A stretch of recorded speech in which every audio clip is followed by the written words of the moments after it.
Bonjour mes frères et sœurs, j'espère que vous allez bien. Moi, je vais bien par la grâce de notre Père. Soyez la bienvenue et soyez bénis au nom de Jésus-Christ. Donc, je suis venue partager par rapport au sabbat, deuxième partie, par rapport au sabbat cérémoniel. Voilà ce que les gens disent, que voilà le sabbat, ça, voilà. Donc, l'ombre des choses à venir. Donc, on va lire dans Colossiens, chapitre 2, versets 16 à 17. Que personne donc ne vous juge au sujet du manger ou du boire, ou au sujet d'une fête, d'une nouvelle lune, ou des sabbats. C'est l'ombre des choses à venir, mais le corps est en Christ. Est-ce que ce texte parle-t-il du sabbat du septième jour? Non, mes frères et sœurs.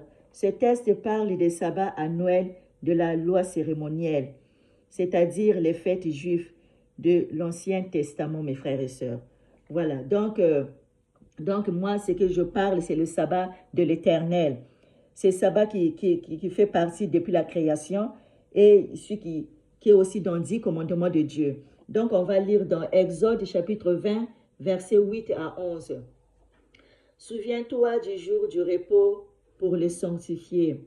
Tu travailleras 6 jours et tu feras tout ton ouvrage. Mais le septième jour est le jour du repos de l'Éternel ton Dieu. Tu ne feras aucun ouvrage, ni toi, ni ton fils, ni ta fille, ni ton serviteur, ni ta servante, ni ton bétail, ni l'étranger qui est dans tes portes. Car en 6 jours l'Éternel a fait les cieux, la terre et la mer, et tout ce qui est contenu, et il s'est reposé le septième jour. C'est pourquoi l'Éternel a béni le jour du repos et l'a sanctifié. Voilà mes frères et sœurs. Quand on dit il avait béni et sanctifié, ça veut dire c'est un jour mis à part. Donc c'est le jour de l'Éternel, mes frères et sœurs. Donc ça, ce sont les sabbats de notre Père. Donc c'est à la perpétuité. Donc les sabbats, ce n'était pas que pour les Juifs, c'est pour tout le monde. Donc on doit les observer tous les jours parce que sa parole ne passera jamais. Ces lois, ils sont là, ça ne passera jamais. Donc voilà mes frères et sœurs. Donc on va lire encore dans Lévitique chapitre 23 verset 3. On travaillera 6 jours, mais le septième jour est le sabbat, le jour du repos. Il y aura une sainte convocation, vous ne ferez aucun ouvrage. C'est le sabbat de l'Éternel dans toutes vos demeures. Voilà mes frères et sœurs. Là, la parole est dit clairement, parce que le sabbat, là, c'est le sabbat de notre Père. Donc, on doit se reposer, comme il nous dit, on doit laisser de travailler les jours-là. Le sabbat aussi, c'est pour faire aussi du bien. Parfois, il y en a d'autres personnes, ils vont aller parfois aller prier dans les hôpitaux, faire du bien les jours-là. Donc, le jour-là aussi pour lire la parole de Dieu, voilà, chanter, parce que c'est le jour de joie, mes frères et sœurs. Parce que nous, on était créés le sixième jour. Donc, le septième jour, notre Père, il a mis fin à toute la création qu'il avait créée sur terre. Donc, le septième jour, là, on doit se reposer parce qu'il nous demande, souvenez-vous les jours de sabbat. Donc, il faut se souvenir où on vient. Qui nous a créés, c'est notre Père qui nous a créés. Avec toutes ces choses-là qu'il avait créées est bon. Comme la Bible nous dit, tout ce que notre Père avait créé est bon. Donc, nous aussi, on était créés à son image. Donc, on va se souvenir les jours-là qu'on était créés. On doit se souvenir de la création, toute la création que notre Père, il a créée. Donc, voilà, donc on doit se souvenir de ça parce que c'est très, très important. On va observer les jours-là. On va lire encore comme l'autre, les apôtres aussi.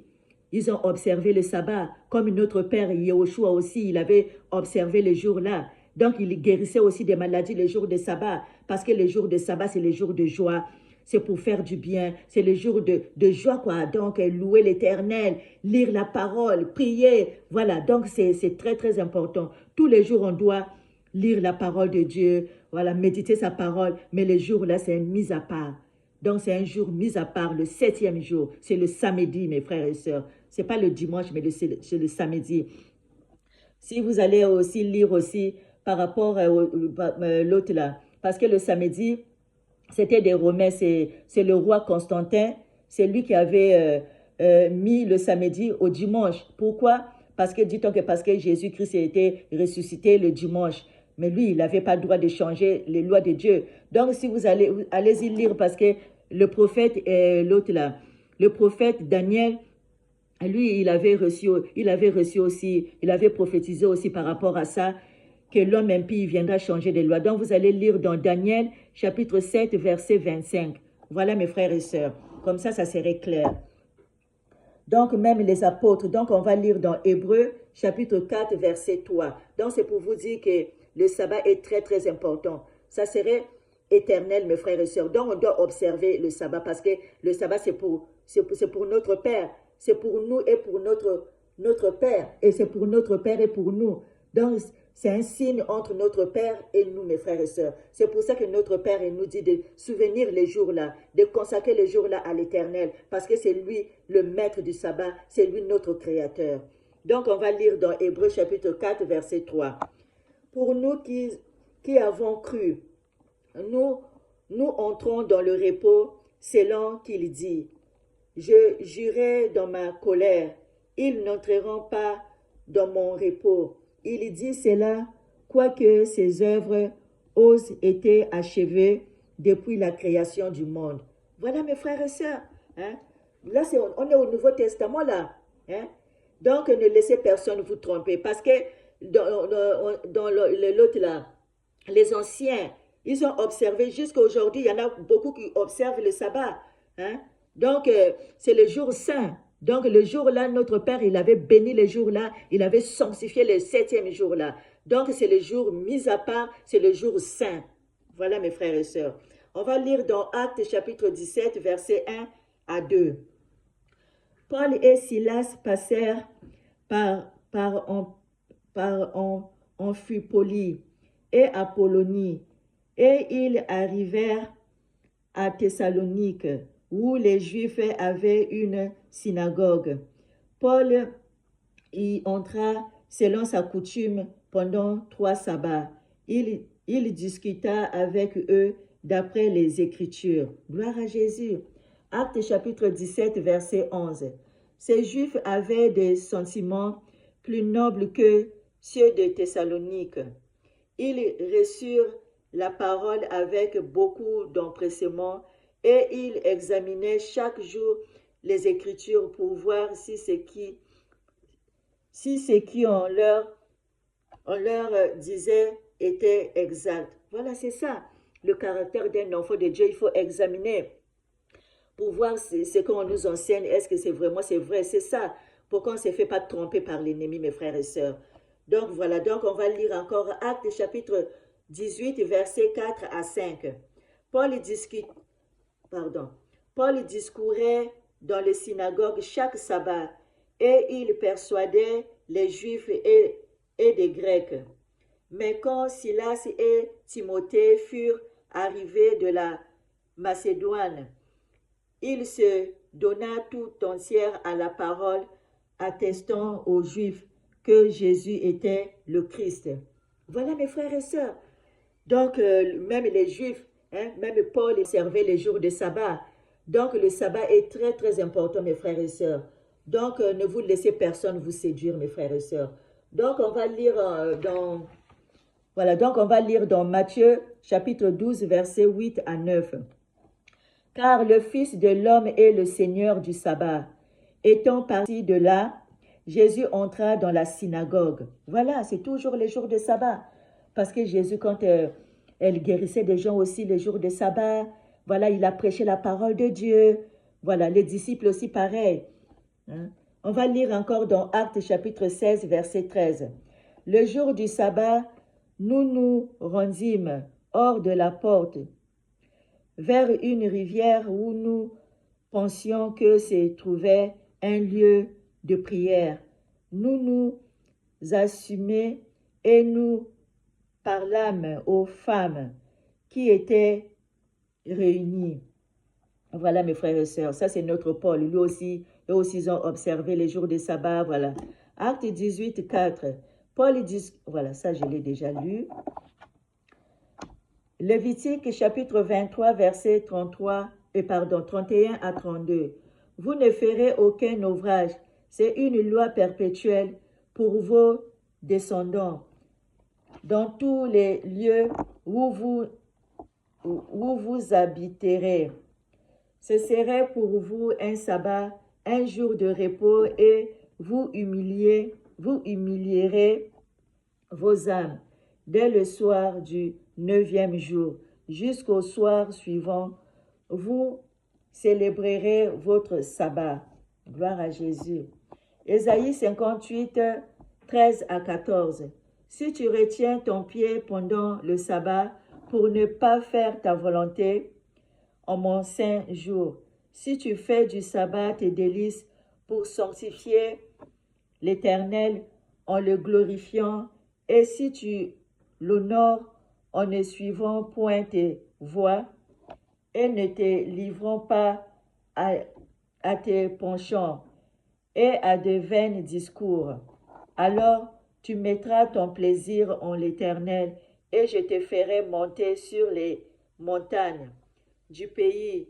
Je te ferai jouir de l'héritage de Jacob ton père, car la bouche de l'Éternel a parlé. Gloire à Jésus. Ésaïe chapitre 8, verset 20. À la loi et au témoignage, si l'on ne parle pas, ainsi il n'aura point d'horreur pour le peuple. Gloire à Jésus.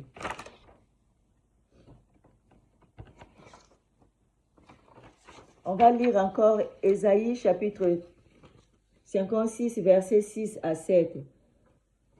Quant aux étrangers qui s'attacheront à l'Éternel pour lui rendre un culte, pour aimer son nom, pour être ses serviteurs, tous ceux qui respecteront le sabbat au lieu de le violer et qui resteront attachés à mon alliance, je les amènerai sur ma montagne sainte et je les réjouirai dans ma maison de prière.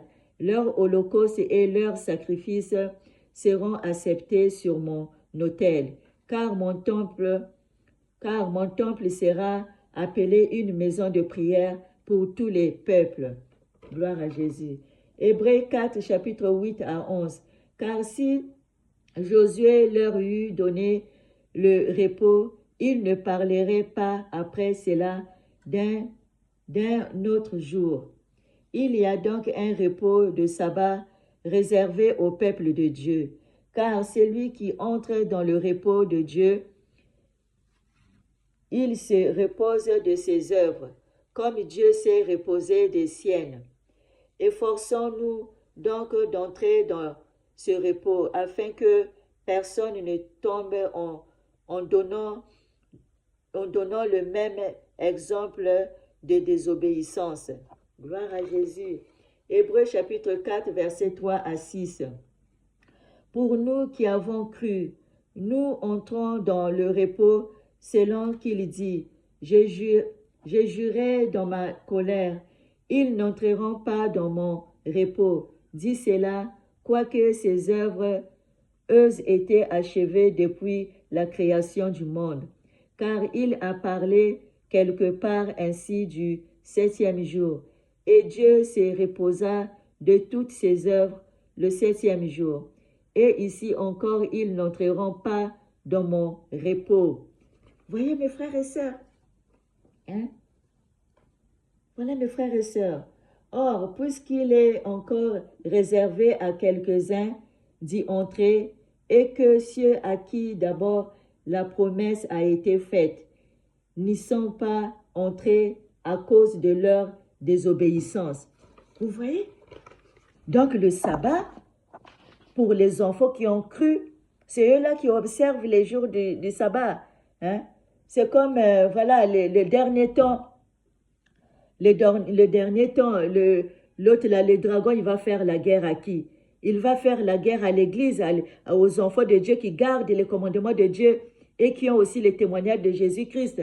Donc, pour un vrai chrétien, c'est lui-là qui met la parole de Dieu en pratique. Il observe ses commandements. Voilà, mes frères et sœurs. Comme il a dit, c'est lui qui lit, qui ne met pas en pratique mes paroles, il sera comme une maison bâtie sur le sable. Mais celui qui le lit et qui le met en pratique, il sera comme une maison bâtie sur les rocs. Donc le roc, c'est lui-même notre Père Yehoshua. Donc, voilà mes frères et sœurs. Donc, pour vrai enfant de Dieu, il doit observer ses lois, ses commandements, parce que c'est très important. C'est une vie d'un chrétien, quoi. Une vie de tous les jours, notre comportement comme notre papa, il nous apprend, hein, pour que nous apprenions comment marcher dans la sainteté. Hein, on va se ressembler à notre Père. Voilà mes frères et sœurs. Donc, vous allez lire aussi dans Luc chapitre 4, verset 16 à 22. Quand je donne des chapitres comme ça, il faut lire tous les chapitres. Voilà mes frères et sœurs. Comme ça, vous allez comprendre le début d'histoire et jusqu'à la fin d'histoire. Donc, il faut lire toujours tous les chapitres, mes frères et sœurs. Donc, voilà mes frères et sœurs. Donc voilà Luc 4 verset 16 à 22. Donc vous allez lire. Donc notre Père aussi, il était venu pour ouvrir nos yeux, hein, des pauvres. Les pauvres, c'est nous. Donc lui, il a porté aussi sa vie. Hein, il a porté la vie, donc sa parole, pour qu'on les lise et on les met en pratique. On doit marcher dans la sainteté. On va laisser toutes nos iniquités. Donc on doit suivre que notre Père Yahushua. Parce que ces sabbats-là, ces sabbats à lui. Donc, on doit le observer tous les jours, comme il a dit dans Matthieu aussi. Hein? Donc, voilà, donc on doit observer les jours-là, parce que c'est très, très important. Voilà, mes frères et sœurs. Donc, voilà. Donc, j'espère que, voilà, ça vous a plu, c'est le message de notre Père. Donc, il faut observer les jours-là, parce que c'est très, très important. Comme ça, on ne sera pas surpris les jours-là. Parce que là, la parole nous dit clairement, là, il n'y a pas de débat à faire là. Parce que là, c'est notre Père qui nous parle. Donc, c'est lui seul qui est la vérité. Il est la vérité et la lumière. Il est le chemin, la vérité et la lumière, mes frères et sœurs. Donc, sa parole, nous, on doit regarder ce que notre Père il nous dit. On ne doit pas regarder ce que de faux pasteurs là qui vous disent que voilà le sabbat. Là, je viens de vous lire le sabbat qui était l'ombre des choses à venir. C'était des fêtes juives qui étaient dans l'Ancien Testament. C'était dans les lois annuelles cérémonielles, mes frères et sœurs. Donc là, ce sont des lois de notre Père. Ce sont des lois morales. Donc, toute la parole de notre Père, ça ne passera pas. Donc, il a dit, j'étais hier, aujourd'hui et éternellement. Donc, le sabbat, ce n'était pas que pour les Juifs, c'est pour tout le monde. Voilà, le sabbat moral, quoi, c'est pour tout le monde, mes frères et sœurs. Voilà, donc la Bible, la parole de notre Père, il nous a dit. Donc, voilà, donc c'est lui qui nous parle. Donc, nous, on doit écouter que notre maître. Parce que c'est à lui que ça vient la vérité. Parce que nous, notre cœur à nous est tellement tortué. Il n'y a rien de bon en l'homme. Mais notre papa, il nous a porté de nous apprendre comment marcher, hein, dans notre vie chrétienne ici sur terre. Hein. Donc, tout ce qu'il est en train de nous apprendre, on doit le mettre en pratique. Comme ça, on va ressembler à notre Père. Comme il a dit, soyez saints comme moi je suis saint. Voilà mes frères et sœurs. Donc, soyez bénis. Amen.